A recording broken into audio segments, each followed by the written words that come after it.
उद्यमेन ही सिद्ध्यन्ते कार्याणि न मनोरथे न ही सुप्तस्य सिंहस्य प्रविशन्ति मुखे मृगा। भाई पहले तो ये बताओ, इतनी संस्कृत सीखी कहाँ से? क्या माँ के पेट से सीख के पैदा हुए थे क्या? केवल सोच लेने मात्र से बदलाव नहीं आता।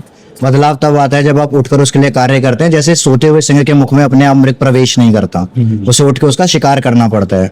कि आप नए मॉडर्न को जरूर अपनाएं पर अपनी पुरानी संस्कृति और संस्कार को ना भूलें। बिल्कुल सही बात है। हम क्यों बोले, और भी आपको देख के काफी सारे लोग मोटिवेट होंगे, तो आप उनको कोई एडवाइस या सजेशन देना चाहते हैं जो लोग आपको देख के अपनी कंपनी, अपने विजन पर काम करेंगे? मैं एक कवि हूँ तो केवल 4 लाइनें कह सकता हूँ। धीरज रखकर बढ़ आगे तो यह जीवन संघर्ष है। Hello everyone, we have a special guest on our YouTube channel. इनकी बातें और इनके शब्द बहुत प्यारे हैं और लोगों को ना दिलों से बड़े छू जाते हैं। So first of all, hello Utkarsh, how are you? मैं एकदम बढ़िया हूँ।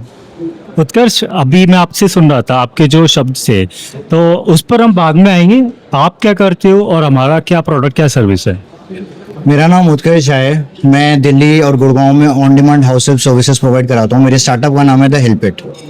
हमारा ध्येय केवल इतना है कि जो हमारा सर्विस सेक्टर है, यानी जो हमारी हाउस हेल्प्स हैं, जो उतना पैसा नहीं कमा पाती, जो अपने घर का काम करती हैं, थोड़ा बहुत काम करती हैं, उनके पास इतना रिसोर्स ही नहीं है कि वो पैसा कमा पाए। और ऊपर वहीं पे हमारे पास वो लोग हैं जिनके पास ये अपॉर्चुनिटी है कि उनके घर में कई बार गेस्ट आ जाते हैं, कई बार उनकी खुद की जो हाउस हेल्प है वो छुट्टी कर लेती है, तो वो उनकी विडंबना है कि उनके पास वो रिसोर्स ही नहीं है कि वो किससे बुक करें। तो द हेल्प इट ये सॉल्यूशन बन के आता है, तो हमारे through on demand house help services book कर सकते हैं।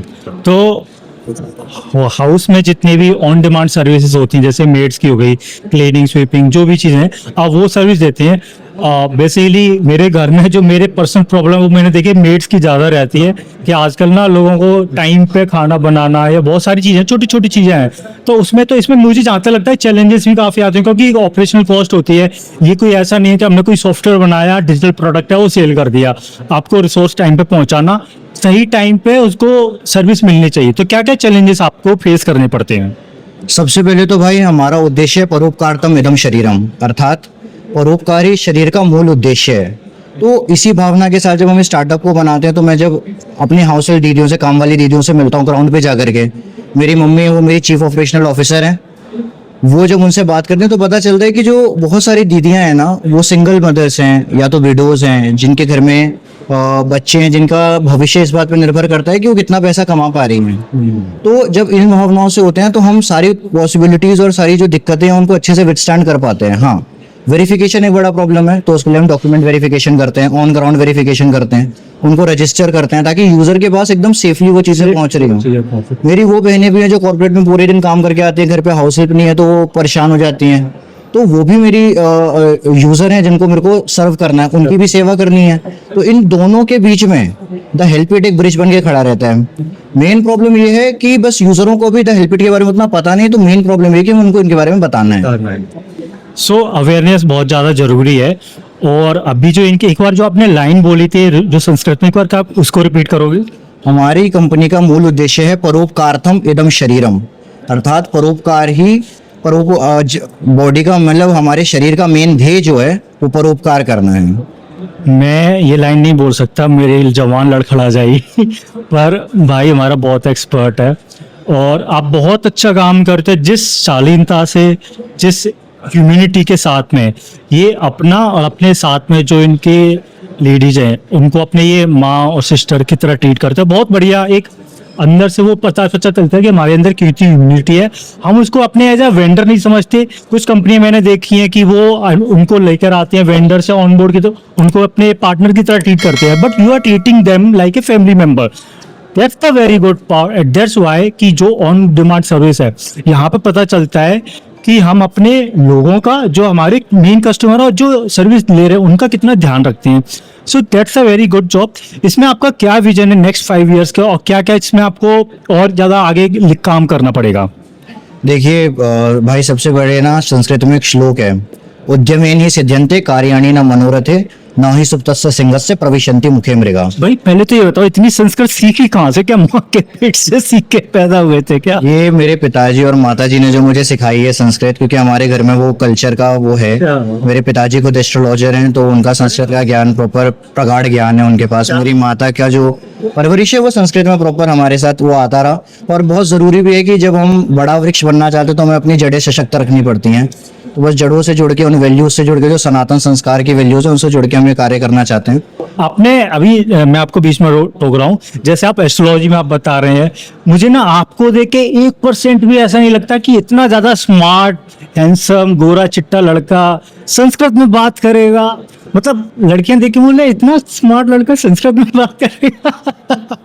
You know that's a very big thing कि आज के टाइम पे मुझे याद है जब हम 10th में अपने अप टू 10th क्लास तक हमारे संस्कृत हुआ करती थी, हमें तो संस्कृत का शब्द ही याद है और वो संधि विच्छेद और अलंकार वगैरह यही चीजें याद रहते थे। But at that age you still have that aura कि आप संस्कृत में लोगों से बात, that's the very good part.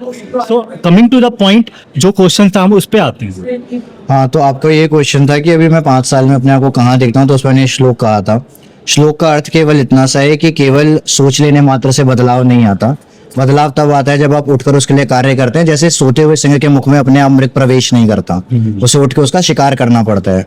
तो अनऑर्गेनाइज मार्केट में जब मैंने कदम रख दिया, मेरी टीम ने कदम रख दिया उसे ऑर्गेनाइज करने के लिए, तो 5 साल बाद मैं ये देखता हूँ जब किसी को भी किसी भी प्रकार की हेल्प की आवश्यकता पड़ रही होगी, किसी भी सेवा के निमित्त की आवश्यकता पड़ रही होगी, तो उसकी जुबान पर, उसकी जीवा पर केवल एक नाम होगा, वो द हेल्प इट होगा। चाहे वो उसके घर में कोई कार्य हो, उसके आसपास कोई कार्य हो जो उसकी जीवन को थोड़ा आसान बना पाए।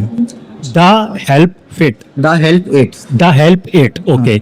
इसमें ना प्रोनाउंसिएशन में हम थोड़ा सा, मेरी सजेशन ये कि आप इसका कोई टैगलाइन अपने ऊपर साथ में print, because I can recognise कि जितना ज्यादा हमारा नाम दिखेगा और सही क्लियर रहेगा उतना ही लोगों को वो जल्दी रिमेम्बर और याद रहता है।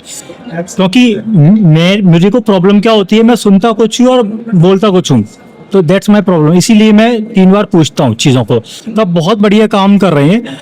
आप इसमें टेक्नोलॉजी का कैसे इनोवेशन लेके आ रहे हैं जो आपको आपके आने वाले 5 साल में आपके विजन तक लेके जाएगी? देखिए, जब आप किसी अनऑर्गेनाइज स्टेट में होते हैं, जब आप किसी ऑर्गेनाइज सेक्टर में चले जाते हैं, तो सबसे इंपॉर्टेंट होता है कि आपको कोई एक चीज सशक्त करनी है, सुदृढ़ करनी है, जैसे दूसरी चीज की कमी पूरी हो जाए। वो यहाँ पे टेक उभर के आता है। मैं खुद एक डेटा साइंटिस्ट हूँ, मैं डेटा साइंस में काम कर चुका हूँ। तो मेरा मेन ध्येय ये है कि जो ऐप है वो ऐसा बने कि यूजर भी जब आए तो उसको जिस चीज की जरूरत है उसको सामने दिख जाए, यूजर बुक करे, तुरंत उसको हाउस हेल्प सर्विसेज जो भी चाहिए वो अपनी चूज करे। और एक ऐसा प्लेटफॉर्म है जो तुरंत उस हाउस हेल्प सर्विस को भी यूज करना आसान हो, जो सेवा प्रदान कर रहा है, जो हाउस हेल्प है हमारी, जो दीदी प्रोवाइड कर रहे हैं, जो भैया प्रोवाइड कर रहे हैं, उनके पास एकदम नोटिफिकेशन है, उनको पता चल जाए कि उन्हें क्या काम करना है, कहाँ जाना है। तो दोनों एरिया से वो सिंपल हो, पर हाँ पीछे हमारे पास इतना बड़ा डेटाबेस हो कि जब भी किसी को जरूरत पड़ रही हो, उसकी जरूरत के अनुसार या उसकी जरूरत कब पड़ सकती है उसके अनुसार हम उसकी मदद कर रहे हो। बहुत बढ़िया उत्कर्ष भाई। आपसे बात करते करते ना मुझे वो प्राचीन अपने जो गुरु को होते थे जो संस्कृत में, वो फीलिंग आ रही है कि आज के टाइम पे टेक्नोलॉजी के साथ आप पुरानी भारतीय संस्कृति को साथ लेके चल रहे हो और वो विजन आगे भी आप कंटिन्यू करोगे। That's a very great thing और I wish and I will pray for that कि आपका विजन और ज़्यादा आगे बढ़े, आप जिस राह पे चल रहे हैं वो लोगों के काम करे। और आपकी माता जी भी साथ है, माता जी आप भी आ जाइए एक बारी। ये मेरी माता जी हैं, ये मेरी को फाउंडर है लाइफ की भी और मेरे स्टार्टअप की भी। आपने पहली बार देखा होगा जब माँ और बेटे दोनों मिलके कंपनी चलाते हैं। बेटे ने तो कंपनी स्टार्ट कर दी और माता जी हमारे को फाउंडर हैं। तो आंटी जी कैसा लग रहा है आपको अभी? बहुत अच्छा लग रहा है। जब बेटा इतना अच्छा करे तो ऑब्वियसली अच्छा लगता है, खुशी होती है बच्चे तरक्की करे तो। मम्मी पापा का आशीर्वाद तो हमेशा हमारे साथ रहता है। मुझे आज भी मैं अपने कल घर से गया था तो हमेशा पिताजी बोलते कहाँ है, कैसा, खुश हो।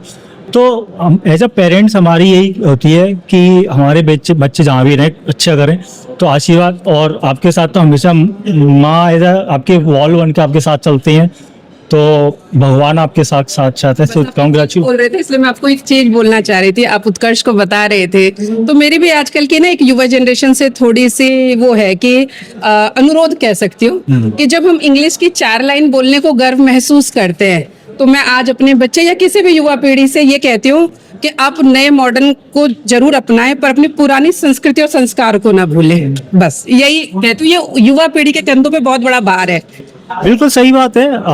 हम क्यों बोले, हाँ, क्यों बोले, नहीं बोलना चाहिए। जो भी हमारी लोकल लैंग्वेज है, जिस भाषा में हम अपने घर से अपनी फैमिली बात करते हैं उनसे करें, उसमें झिझकने की शर्माने की कोई जरूरत नहीं है। गर्व महसूस करना चाहिए, गर्व महसूस कर। गर्व महसूस करना। सो अभी आप खुद एक यंग एंटरप्रेन्योर हो उत्कर्ष, और भी आपको देख के काफी सारे लोग मोटिवेट होंगे, तो आप उनको कोई एडवाइस या सजेशन देना चाहते हैं जो लोग आपको देख के अपनी कंपनी अपने विजन पर काम करेंगे? मैं एक कवि हूँ तो केवल 4 लाइनें कह सकता हूँ।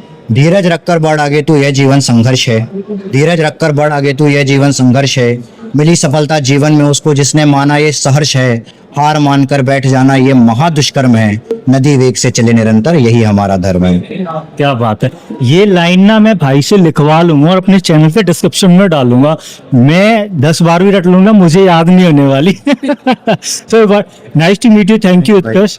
अच्छा लगा आपसे दोनों से मिलके। मुझे बड़ा प्राउड फील हो रहा है और बहुत ही ठहराव से ऐसा लग रहा है कि कामनेस। मुझे ऐसा लग ही नहीं रहा कि मैं किसी ऐसे पर्सन का इंटरव्यू कर रहा हूँ, ये अपने चैनल पर लेके आ रहा हूँ। जो भी हमारी ऑडियंस देख रही है, हर एक टाइप के लोग हमारे साथ मिलते हैं, अरे अलग अलग, पर जो शालीनता जो शब्द आप पकड़ते हो ना, that is very good. So thank you so much for again be a part of this video. धन्यवाद भाई, धन्यवाद भाई। थैंक यू, नमस्ते आंटी, चलो थैंक यू।